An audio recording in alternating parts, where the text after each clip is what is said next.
বন্ধুরা, আজকের আমার ভিডিওর বিষয়বস্তু হলো মানি প্ল্যান্ট গাছের পরিচর্যা। সবার প্রিয় একটি ইনডোর প্ল্যান্ট হলো এই মানি প্ল্যান্ট গাছ। প্রায় সবার বাড়িতেই থাকে এই মানি প্ল্যান্ট। খুব কম মানুষ রয়েছেন যাদের বাড়িতে এই মানি প্ল্যান্ট নেই, হয়তোবা সেটা মাটিতে বসানো রয়েছে অথবা জলে। কিন্তু সমস্যা তখনই আসে যখন আমরা এই মানি প্ল্যান্ট গাছ কিনে এনে প্রতিস্থাপন তো করি, কিন্তু সেই গাছের কোনো রকম কোনো বৃদ্ধি হয় না। নার্সারি থেকে নিয়ে এসে যেমনভাবে প্রতিস্থাপন করেছিলে ঠিক তেমনই রয়ে গেছে। না তো গাছের কোনো বৃদ্ধি হচ্ছে, না পাতা চকচকে থাকছে, অথবা গাছের কোনো নতুন শাখা আসছে। যদি তোমাদের মানি প্ল্যান্ট গাছেও এই সমস্যা হয়ে থাকে, তাহলে এমন কিছু ফার্টিলাইজার রয়েছে যেটা গাছে প্রয়োগ করলে অসাধারণ রেজাল্ট কিন্তু তোমরা দেখতে পাবে। মার্কেটের কোনো রকম কোনো ফার্টিলাইজার দেওয়ার প্রয়োজন পড়বে না। আমাদের বাড়িতেই এমন কিছু জিনিস রয়েছে যেগুলো তরল খাবার তৈরি করে আমরা যদি আমাদের গাছে প্রয়োগ করতে পারি, তাহলে আমাদের বাড়িতে থাকা যে কোনো ইনডোর প্ল্যান্ট কিন্তু খুব সুন্দর সবুজ চকচকে থাকবে এবং খুব সুন্দর গ্রোথও হবে।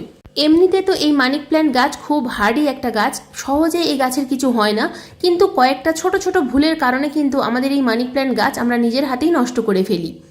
কি সেই ভুল এবং কতগুলো টিপস জানা দরকার, যে টিপসগুলো জানলে আমাদের বাগানের যে কোনো ইনডোর গাছকে আমরা সুস্থ রাখতে পারবো। কোন গাছে কি খাবার দিলে সেই গাছের ভালো বৃদ্ধি হয়, এগুলো কিন্তু একটু জানা আমাদের অবশ্যই প্রয়োজন। তাই আজকের ভিডিওটা আমি তোমাদের সাথে শেয়ার করছি কি খাবার এই গাছে প্রয়োগ করতে হবে এবং কি সেই ছোট ছোট টিপস, যে টিপসগুলো ফলো করলে আমাদের বাগানের মানি প্ল্যান্ট গাছ খুব ভালো থাকবে। তো বন্ধুরা, ভিডিওটা শুরু করা যাক। নমস্কার, আমি লাবণী। আমার বাগানে তোমাদের সবাইকে জানাই স্বাগত। বন্ধুরা, প্রথমেই বলবো কতগুলো ভুলের কথা, যে ভুলগুলো আমরা আমাদের বাগানের মানি প্ল্যান্ট গাছের সাথে করে থাকি। প্রথমেই যে ভুলটা আমরা করি সেটা হলো আমরা আমাদের বাগানের মানি প্ল্যান্ট গাছকে শক্ত মাটিতে প্রতিস্থাপন করে ফেলি।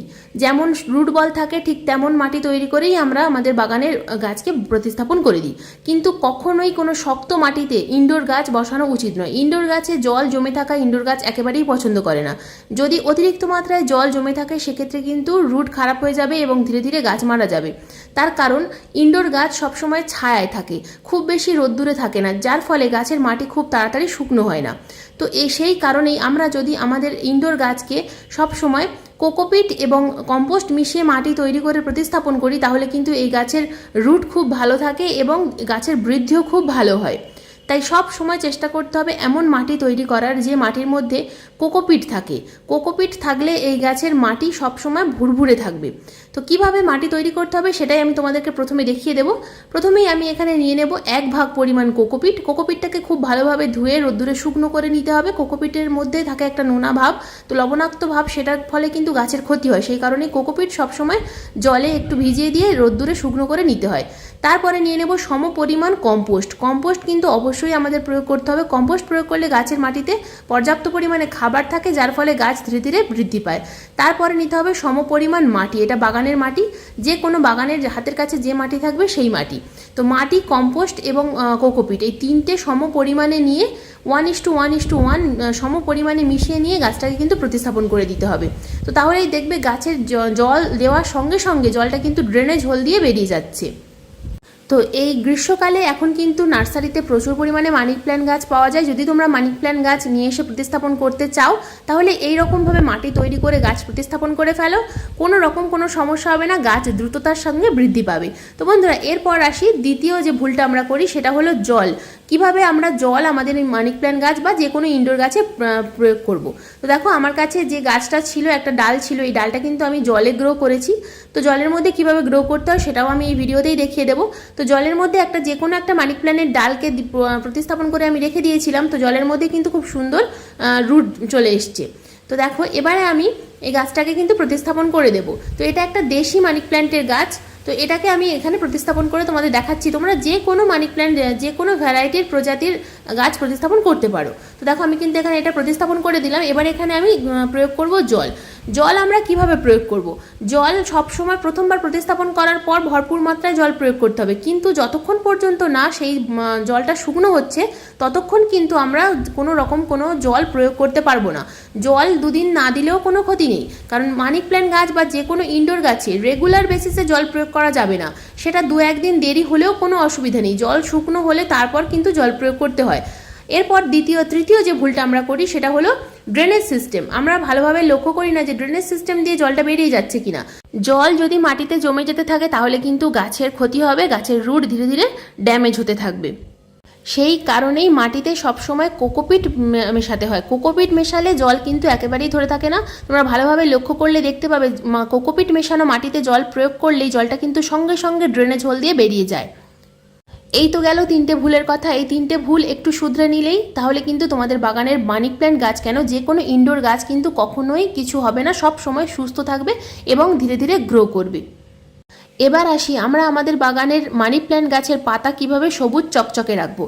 পাতা সবুজ চকচকে রাখার অন্যতম প্রধান উপায় হলো গাছের পাতায় প্রত্যেক দিন একবার করে জলে স্প্রে করা, অথবা যে কোনো সুতির কাপড়ের সাহায্যে পাতাগুলোকে খুব ভালোভাবে মুছে দেওয়া, যাতে পাতার মধ্যে কোনো রকম কোনো ধুলোবালি না জমে থাকে, যার ফলে গাছ ভালোভাবে অক্সিজেন গ্রহণ করতে পারবে। এবং গাছের পাতায় প্রত্যেক দিন যদি আমরা হালকা করে জলে স্প্রে করতে পারি তাহলে কিন্তু গাছের পাতা সবসময় সবুজ চকচকে থাকবে। সব সময় চেষ্টা করবে বাড়ির মধ্যে যে কোনো ইনডোর গাছ, যতগুলোই ইনডোর গাছ থাক না কেন, যে কোনো ফাঁকা জায়গায় নিয়ে গিয়ে ভালোভাবে পাতাগুলোকে ধুয়ে দেওয়ার। ভালোভাবে প্রত্যেকটা ইনডোর গাছের পাতা যদি 15 দিন অন্তর অন্তর একবার করে খুব ভালোভাবে ধুয়ে দেওয়া যায় তাহলে কিন্তু গাছ খুব ভালোভাবে অক্সিজেন গ্রহণ করতে পারে, যার ফলে গাছগুলো দীর্ঘদিন পর্যন্ত সুস্থ থাকবে। এবার আসি পরের সমস্যার কথায়। পরের সমস্যা হলো আমাদের মানি প্ল্যান্ট গাছে অনেক সময় দেখা যায় যে পাতা হলুদ হয়ে যাচ্ছে। যদি একটা দুটো পাতা হলুদ হয়ে যায় তাহলে কোনো রকম কোনো চিন্তার কারণ নেই, কারণ পুরনো পাতা সবসময় হলুদ হয়ে ঝরে পড়ে। কিন্তু যদি হঠাৎ দেখা যায় যে গাছের পাতা প্রায় বেশিরভাগ পাতাই হলুদ হয়ে গেছে তাহলে ভাবতে হবে যে আমাদের গাছের জলের ভাগ বেশি হচ্ছে। জল যদি বেশি প্রয়োগ করা হয় সেক্ষেত্রে কিন্তু রুটে ফাঙ্গাস আসে, যার ফলে গাছের প্রায় প্রত্যেকটা পাতাই হলুদ হয়ে ঝরে পড়ে। তাছাড়াও পাতার মধ্যে কালো কালো স্পট দেখা যায় এবং গাছের ডালের মধ্যে ফাঙ্গাস লাগে, গাছের ডালগুলো খয়েরি হয়ে যেতে থাকে এবং ধীরে ধীরে গাছটা কিন্তু মারা যায়। তো সব সময় তাই আমাদেরকে খেয়াল রাখতে হবে আমাদের গাছে যেন জল একটু বুঝে বুঝে প্রয়োগ করতে হবে। সেটা নিজেদেরকেই বুঝতে হবে যে কী কারণে জলটা বেশি হচ্ছে। জল দেওয়ার পর জলটা কি শুকিয়ে যাচ্ছে না, অথবা ড্রেনেজ হোল দিয়ে কি বেরিয়ে যাচ্ছে না, এটা নিজেদেরকেই বুঝতে হবে। যদি এই সমস্যাটার সমাধান তোমরা নিজেরাই করে নিতে পারো তাহলে কিন্তু তোমাদের বাগানের ইনডোর গাছগুলো খুব সুস্থ থাকবে, মানি প্ল্যান্ট গাছ বা যে কোনো ইনডোর গাছ। বন্ধুরা, যদি তোমরা মানি প্ল্যান্ট গাছ জলে গ্রো করো তাহলে দুটো জিনিস কিন্তু সব সময় খেয়াল রাখতে হবে। দুটো জিনিসের মধ্যে প্রথম হলো ইনডোর গাছকে সব সময় কিন্তু ডাইরেক্ট সানলাইটের মধ্যে রাখা যাবে না, বিশেষ করে জলে রাখলে সরাসরি সূর্যের আলো পেলে জল গরম হয়ে যাবে এবং গাছ কিন্তু ধীরে ধীরে খারাপ হয়ে যাবে। সেই কারণে সরাসরি সূর্যের আলো পায় না এমন একটা জায়গায় রাখতে হবে, আবার কোনো অন্ধকার জায়গায়ও রাখা যাবে না। এবং দ্বিতীয় যে জিনিসটা খেয়াল রাখতে হবে সেটা হলো এই মানি প্ল্যান্ট গাছের জল কিন্তু প্রতি সপ্তাহে আমাদেরকে চেঞ্জ করে দিতে হবে। তবে যে কোনো ট্যাপ ওয়াটারের জল দিলে হবে না, আমরা যে জল খাওয়ার জন্য ব্যবহার করি সেই জল যদি আমরা প্রতি সপ্তাহে চেঞ্জ করে দিতে পারি তাহলে কিন্তু আমাদের বাগানের ইনডোর গাছ অর্থাৎ মানি প্ল্যান্ট গাছ কিন্তু খুব ভালো থাকবে। আর যদি জলে ছাড়া মাটিতেই থাকে শুধুমাত্র তাহলেও কিন্তু এই গাছকে একটু সেমি সেটের মধ্যে রাখলে গাছগুলো ভালো থাকে। কিন্তু যে সমস্ত দেশি মানি প্ল্যান্ট গাছ সেগুলো সরাসরি সূর্যের আলোয় থেকে যায়, কোনো রকম কোনো সমস্যা হয় না। কিন্তু এখন যে সমস্ত হাইব্রিড ভ্যারাইটির মানি প্ল্যান্ট গাছ পাওয়া যাচ্ছে সেগুলো কিন্তু সরাসরি সূর্যের আলোতে রাখলে গাছগুলো কিন্তু ক্ষতি হয়। তো বন্ধুরা, এবার আসি ফার্টিলাইজারের কথায়। আমাদের এই যে ইনডোর গাছ বা মানি প্ল্যান্ট গাছ, এই গাছগুলোতে কিন্তু নাইট্রোজেন সমৃদ্ধ খাবার একটু বেশি প্রয়োগ করতে হয়। তো নাইট্রোজেন সমৃদ্ধ খাবারের মধ্যে রয়েছে প্রথম যে খাবার সেটা হলো চা পাতা। তো তোমরা সামনে যেটা দেখতে পাচ্ছ এটা হলো ইউজ করা চা পাতা। এই ইউজ করা চা পাতা আমরা যদি আমাদের গাছে প্রত্যেক মাসে 2 বার করে 2 চামচ করে প্রয়োগ করতে পারি তাহলে কিন্তু কখনোই গাছে নাইট্রোজেনের অভাব থাকে না, সব সময় গাছের পাতা সবুজ থাকে। সে যে কোনো গাছে, মানি প্ল্যান্ট গাছ বা অ্যাগ্লোনিমা গাছ, জেড প্ল্যান্ট, যে কোনো গাছে আমরা যদি এই চা পাতা মাসে 2 বার করে প্রয়োগ করতে পারি ইউজ করা চা পাতা, টবের সাইজ অনুযায়ী কিন্তু প্রয়োগ করতে হবে। আমার টবের সাইজ যেহেতু 6 ইঞ্চি টব সেই কারণে আমি 2 চামচ দিলাম, আর যদি বড় সাইজের টব হয় তাহলে কিন্তু 3 চামচ থেকে 5 চামচ পর্যন্ত ইউজ করা চা পাতা প্রয়োগ করা যায়। এবার বলবো একটা বেস্ট নাইট্রোজেন সমৃদ্ধ হোমমেড ফার্টিলাইজার, যেটা খুব সহজেই আমরা আমাদের বাড়িতে পেয়ে যাব। বন্ধুরা, এই যে খাবারটা আমি তৈরি করেছি এটা তৈরি করেছি আমি ছোলা ভিজিয়ে।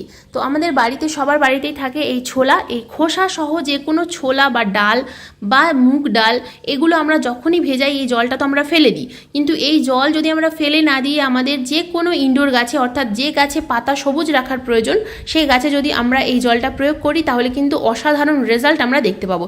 গাছের বৃদ্ধি তো খুব ভালো হবে, তার সাথে সাথে গাছের পাতা সবুজ চকচকে থাকবে। তো বন্ধুরা দেখো, আমি এখানে 1 মুঠো পরিমাণ ছোলাকে 2 দিনের জন্য ভিজিয়ে রেখে দিয়েছিলাম। তো তার জলটার কালার ঠিক এইরকম কালার হয়েছে।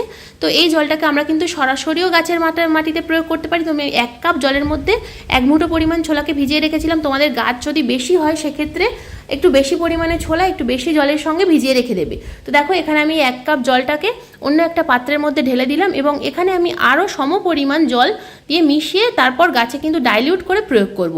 সরাসরিও প্রয়োগ করা যায়, এতে কোনো রকম কোনো ক্ষতি হয় না, কিন্তু আমি সেক্ষেত্রে ডাইলিউট করে প্রয়োগ করার কথা বলবো তোমাদেরকে। তো দেখো আমার কিন্তু ডাইলিউট করা হয়ে গেল। এবার আমি এই জলটাকে সরাসরি আমার মানি প্ল্যান্টের গাছে কিন্তু প্রয়োগ করব। তবে এই খাবার কিন্তু রোজ রোজ আমরা প্রয়োগ করতে পারবো না। আজ আমি প্রয়োগ করছি আমার মানি প্ল্যান্ট গাছে, আমি কিন্তু আবার 15 দিন পর এই একই খাবার প্রয়োগ করতে পারি। তাছাড়াও আরও বিভিন্ন রকম নাইট্রোজেন সমৃদ্ধ খাবার রয়েছে, সেটাও প্রয়োগ করতে পারি। চা পাতা যেদিন প্রয়োগ করবে সেদিনও তোমরা এই খাবারটা কিন্তু প্রয়োগ করতে পারবে। তো দেখো আমার কিন্তু খাবারটা এখানে প্রয়োগ করা হয়ে গেল। আমি এই খাবারটা আবার 15 দিন পর প্রয়োগ করব। তো তোমরাও এই খাবারটা, তোমাদের গাছে যদি বৃদ্ধি কম হয়, গাছে যদি ভালোভাবে গাছ যদি সবুজ না থাকে, সেক্ষেত্রে কিন্তু এই খাবারটা তোমরা অবশ্যই প্রয়োগ করতে পারো। দুর্দান্ত রেজাল্ট কিন্তু পাবে। বাইরে থেকে নাইট্রোজেন সমৃদ্ধ খাবার কিন্তু কেনা তোমরা ভুলেই যাবে। আর এত সুন্দর গাছের বৃদ্ধি হবে, দেখে নিজেরাই অবাক হয়ে যাবে। আর গাছে এত সুন্দর বৃদ্ধি হবে যে ডাল কাটতেই থাকতে হবে, বারে বারে ডাল কিন্তু লম্বা হতেই থাকবে। বন্ধুরা, প্রথম থেকে শেষ পর্যন্ত যেগুলো টিপসের কথা বললাম, যে ভুলগুলোর কথা বললাম, সেগুলো একটু তোমরা লক্ষ্য করো এবং গাছের মাটি চেক করো। মাটি যদি খুব শক্ত হয়ে থাকে তাহলে মাটিতে কোকোপিট এবং কম্পোস্ট প্রয়োগ করো, দেখবে গাছ কিন্তু দ্রুততার সাথে বৃদ্ধি পাচ্ছে। এবং গাছে যে খাবারটা আমি দিতে বললাম, চা পাতা এবং যে ছোলা ভেজানো জলটা, এটা গাছে প্রয়োগ করো। বন্ধুরা, আজকের ভিডিও এই পর্যন্তই। ভিডিওটা কেমন লাগলো অবশ্যই ভালো লাগলে একটা লাইক করো, শেয়ার করো। আর চ্যানেলে যদি নতুন বন্ধু হয়ে থাকো তাহলে চ্যানেলটাকে সাবস্ক্রাইব করে পাশের বেল আইকনটা প্রেস করে দিও। আর যদি কোনো রকম কোনো সমস্যা থাকে অবশ্যই কমেন্ট বক্সে কমেন্ট করো, আমি যথাযথ উত্তর দেওয়ার চেষ্টা করব। আজকের ভিডিওটা সম্পূর্ণ মনোযোগ দিয়ে দেখার জন্য তোমাদের সবাইকে জানাই অসংখ্য অসংখ্য ধন্যবাদ।